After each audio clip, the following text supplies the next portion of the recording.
আজকে আমরা ঘুরতে যাচ্ছি জামালপুর থেকে ইসলামপুর। সব জায়গায় যাওয়া হলেও ইসলামপুরে এখন পর্যন্ত ঘুরে দেখা হয়নি, তাই দুপুরে বেরিয়ে পড়েছি গাড়িতে উঠার উদ্দেশ্যে। যেহেতু আমাদের গন্তব্য ইসলামপুর আর বক্সিগঞ্জের দূরত্ব বেশি হওয়াতে তাই আমাদের পিটিআই থেকে সিএনজি নিতে হয়েছে। আর বিশেষ করে ইসলামপুরের দিকে সব থেকে সিএনজি বেশি চলে থাকে। মেলান্দ ইসলামপুরের রুটটি ভালো হওয়াতে লং রুট হলেও আমাদের তেমন কষ্ট হচ্ছিল না। বিশেষ করে যদি ভাঙা রুট থাকে সেই ক্ষেত্রে অনেকটাই কষ্ট হয়ে যায়। এছাড়াও আজকের ওয়েদারটা ছিল অনেকটাই ভালো। রাস্তা দিয়ে যাওয়ার পথে অনেক গ্রামীণ দৃশ্য দেখা যাচ্ছে, যেগুলা বরাবরের মতো দেখতে আসলে অনেক ভালো লাগে। তো এখন আমরা প্রবেশ করে ফেলেছি ইসলামপুরে। আর ইসলামপুরে এর আগে আমার আসা হয়েছে কিনা আমি জানি না, তবে যতটুকু মনে হচ্ছে আমি মনে হয় এবার প্রথমই আসলাম। ইসলামপুরবাসী যারা আছেন তারা তো অবশ্যই এই রেলগেটের রাস্তা দিয়ে চলাচল করেন। এখন আমরা হেঁটে হেঁটে যাচ্ছি ইসলামপুর বাজারের স্টেশনের এখানে আসতেই দেখি অনেকেই ধান শুকাচ্ছে। জানি না ইসলামপুর আবারও কবে যাব, তাই প্রতিটি মুহূর্তই থাকবে স্মৃতিময় হিসাবে।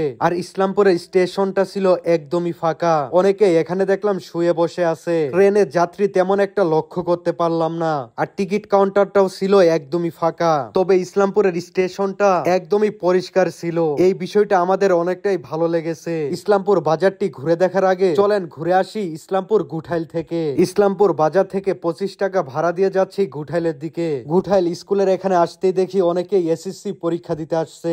স্কুলে একটু ঘোরাঘুরির পর আমরা চলে আসি বিশাল নদীর পারে। এখানে যখন বন্যা হয় পুরো জায়গাটি পানিতে ভরে যায়। এই জায়গাটি আমার সত্যি অনেকটাই ভালো লেগেছে।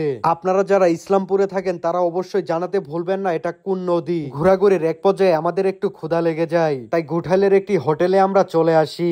আর এখানে থাকা অনেক কিছুই আজকেই ভেজেছে। এরপর আমরা সিদ্ধান্ত নিলাম এখানে কিছু খাওয়া যাক। আর খাবারটি ছিল একদমই গরম, খেয়ে আসলে অনেকটাই ভালো লেগেছে। পরে এখানে খাওয়া দাওয়াটি শেষ করে আমরা চলে আসি গুঠাইল বাজারে, এবং কি বাজারটি মোটামুটি ভালোই বড় ছিল। তবে দুপুর হওয়াতে এই সময় তেমন একটি দোকানপাট খোলা ছিল না। গুঠাইল বাজার থেকে এখন আবারও আমরা যাচ্ছি ইসলামপুরের দিক আসতেই চোখে পড়ে ফায়ার সার্ভিসের পাশেই হচ্ছে ইসলামপুর সরকারি কলেজ। মোটামুটি ভালোই বড় একটি জায়গা নিয়ে স্থাপন হয়েছে সরকারি কলেজটি। উপজেলা হিসেবে রাস্তাঘাট সত্যি অনেকটাই সুন্দর ছিল। এখন আমি আছি ইসলামপুর ইউনিয়ন পরিষদ কার্যালয়ে, এবং কি এখানে কম টাকায় অনেক খাদ্যশস্য দেওয়া হচ্ছে।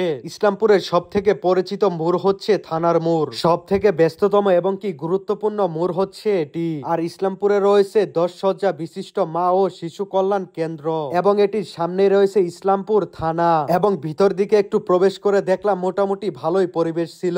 এখানে মোটামুটি ঘোরাঘুরির পর আমরা এখন যাচ্ছি একটু বাজারের দিকে যেতেই চোখে পড়ে উপজেলা প্রাণী সম্পদ দপ্তর ও ভেটেনারি হাসপাতাল। বাজারের ভিতরের দিকে প্রবেশ করতেই মোটামুটি ভালোই দোকানপাট চোখে পড়ে, এবং ইসলামপুর বাজারের এখানে ছিল একটি মসজিদ। আসলে মোটামুটি আমরা ইসলামপুর ভালোই ঘুরে দেখার চেষ্টা করেছি, এবং মাছের আড়তের এখানে যেতেই দেখি অনেকগুলা মাছ বিক্রি হচ্ছে। আসলে ইসলামপুর আমি মোটামুটি ভালোই ঘুরে দেখেছি, তবে ইসলামপুরে মূলত আসলে কি বিখ্যাত সেটাই বুঝতে পারলাম না। বা প্রতিটি থানাতেই কিন্তু কিছু বিখ্যাত জায়গা থাকে। ইসলামপুরে মূলত কোন কোন জায়গা বিখ্যাত এবং কি বিখ্যাত আছে সেটা অবশ্যই আমাকে কমেন্টে জানাতে ভুলবেন না। যদি এরপর যাওয়া হয় অবশ্যই আমি সেই জায়গাটি তুলে ধরার চেষ্টা করব। তো আজকের এই ইসলামপুরের ব্লগটি যদি আপনাদের ভালো লেগে থাকে তাহলে অবশ্যই লাইক, কমেন্ট, শেয়ার এবং সাবস্ক্রাইব করতে ভুলবেন না। অবশ্যই মুক্তবেজ ফলো করে দিবেন। সবাই ভালো থাকবেন। আল্লাহ হাফেজ।